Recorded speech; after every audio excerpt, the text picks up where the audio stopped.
Good morning साथीहरू। हजुरहरूलाई ब्रह्मकमलको फुलबाट गुड मर्निङ गरे है। अनि आज साउन 15 हजुरहरूले के गर्नुभयो, मैले चाहिँ आज के गरेँ भनेर चाहिँ मैले भिडियोमा देखाउँदैछु। हेर्नु है, साउन 15 को लागि मैले स्पेसल के बनाएँ त। अनि त्यो चाहिँ हजुरहरूले यो पुरा भिडियो हेरेपछि थाहा पाउनुहुन्छ मैले के बनाएँ, के गरेँ भनेर।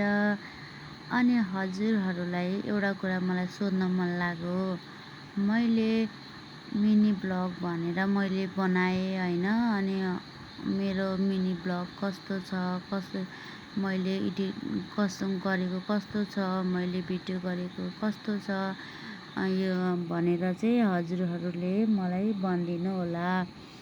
अनि मैले चाहिँ आज बिहानै चिया पकाएर बाबा र मम्मीलाई लगेर दिएँ।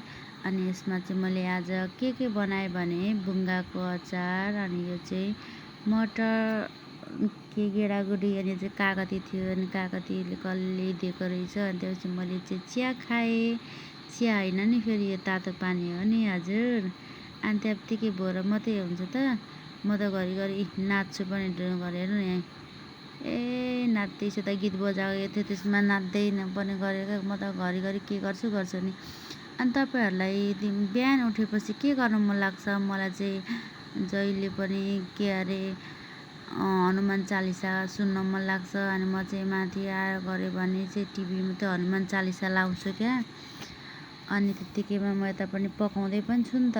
अनि त्यही भएर अनि यता पकाउनलाई भनेर मसला पिस्न थालेँ, सब्जीमा हाल्नलाई। हेर्नु मसलामा यो भएपछि पानी हाल्दै ओर्दै लसुन गरेर पिसेँ मजाले।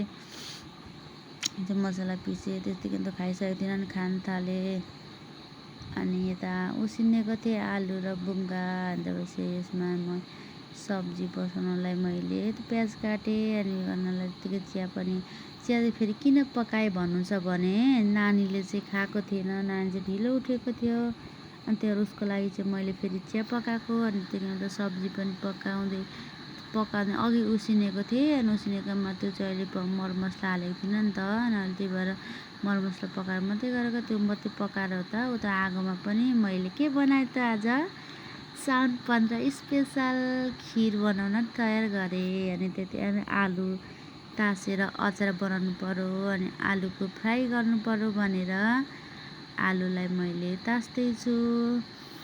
अनि हजुरहरूले साउन 15 स्पेसल खिर खानुभयो कि खानु भएन त? अनि खानुभयो भने के सब्जी खानुभयो होला, कसले के पकाउनु भयो होला, त्यो पनि कमेन्ट गर्नु होला। साउन 15 स्पेसल होइन। अनि मैले चाहिँ यस्तै बनाउँछु। यो चाहिँ मैले बुङ्गाको अचार बनाउनलाई बुङ्गाको यो त केसरामा चाहिँ एउटा डाक्ला हुन्छ क्या, हो त्यो चाहिँ भने खसखस आउँछ नि त। अनि त्यही भएर त्यसको निकाल्दै काट्दैछु। अनि हो त्यो काटेर चाहिँ यता मोलमल पारेर आलु र बुङ्गाको अचार बनाउनलाई अनि काटेँ। हेर्नु न दममा कति हतार छ नि त मलाई अब गर्नलाई। बिहानै पकाएको मैले चाहिँ। अनि त खिर पनि गर्दैछ, दुध तात्दैछ। अन्त दाउरा ल्याएर पनि हाल्दैछु। अनि भर्खर मकै छोडाएको, त्यही भएर खोया छ नि त हाम्रो, त्यसकै खोयाले म दाउरा खिर गरेर पकाउँदैछु। यहाँ चाहिँ मैले छोप हालेँ, यता पनि भ्याउनु पऱ्यो, उता पनि भ्याउनु पऱ्यो। यता खिरमा चाहिँ मैले के हालेँ भने म त्यो चाहिँ सुकमेलहरूको ढुट्टो हालेको। अनि यतापट्टि चाहिँ कागती निचरेर अचारमा मोललाई कागती निचरेर गरेँ। अनि कति मिठो यो रस रहेछ क्या, त्यो कागतीमा रसिलो परेको झ्राममा पर्दा खालको। अनि त्यसमा मुसेर मजाले गर्दै अनि सुक्खा भयो नि त। अनि पानी पनि हाल्छु अलिकति। अनि पानी हाल्दै गरेर अनि मुसेर गरेँ। अनि मजाले मुसेर अनि त्यत्तिकै तपाईँहरू त्यो कागती निचरेको बोक्रालाई तपाईँहरू के गर्नुहुन्छ? अनि यता खिर पनि पाएको। अनि त्यो बोक्रा चाहिँ नि म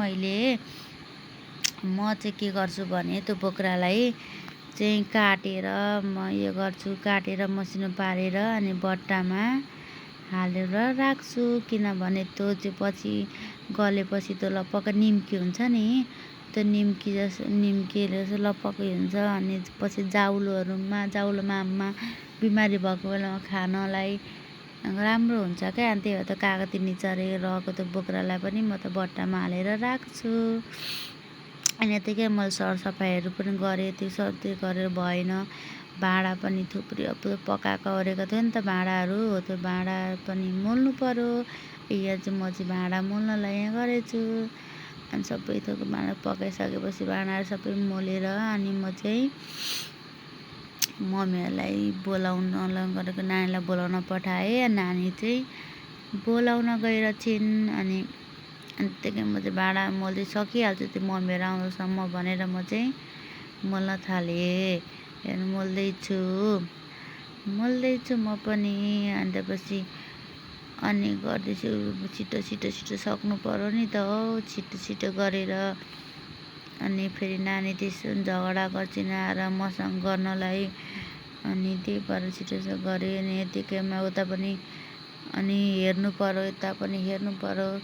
नानी कता जान्छन्, घरि बाहिर जान्छन्, के गर्छन्, उसलाई पनि बोलाउँदै गर्नु पऱ्यो। अनि त्यतिकैमा चाहिँ खिर भित्र ल्याएँ चुलोबाट। अनि भित्र ल्याएर राखेँ। यो खिर हो, यो चाहिँ बुङ्गाको अचार, अनि यो चाहिँ आलु फ्राई, अनि यो चाहिँ के अरे गेडागुडीको सब्जी। अनि मम्मीले चाहिँ चढाउँदै हुनुहुन्छ। अनि त्यतिकै मैले चाहिँ यहाँनिर भरे खानालाई कर्कलो केलाएँ। अनि मम्मीलाई दिएँ, नानीलाई। अनि तपाईँहरूको छोराछोरी मात्रै हो कि मेरो मात्रै हो टिभी हेर्दै मोबाइल हेर्दै यसरी खाने? हेर्नु न, उसले भनेको भएन भने चाहिँ बोल्दिनँ, भन्नु त फर्केर आफै खाने अरे मोबाइल हेर्दै। अनि आफै हेर्नु खाउनु त भने छोडेको, फेरि मोबाइल हेरेर एकोरिने अरे, नखाने अरे। अनि एकोरिन थाल्यो। अनि त्यही भएर मैले आफै गम खुवाइदिएँ सानीलाई। अनि त्यो गर्दैमा सानीलाई घरि सुत्ने अरे, घरि उठ्ने अरे। अनि नसुत्नु हुँदैन भन्छ, उठाउँछु। अनि फेरि गरेर अनि बल्ल खुवाइसकेँ। अहिलेका केटाकेटी के भएको नि हजुर, हेर्नुहोस् न, मोबाइल बिना त माम पनि रुच्दैन, केही हुँदैन। अनि के भन्नु र। अनि त्यतिकैमा मैले पनि ठिक लिएर म पनि अब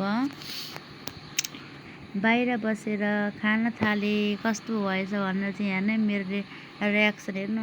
त्यो हातलाई त मैले यति माया गरेँ कि यति मिठो भएछ कि अनि म देख्नु होला नि, मैले खाएको देखेर नि हजुरहरूले भन्नु होला नि कस्तो भयो होला भनेर।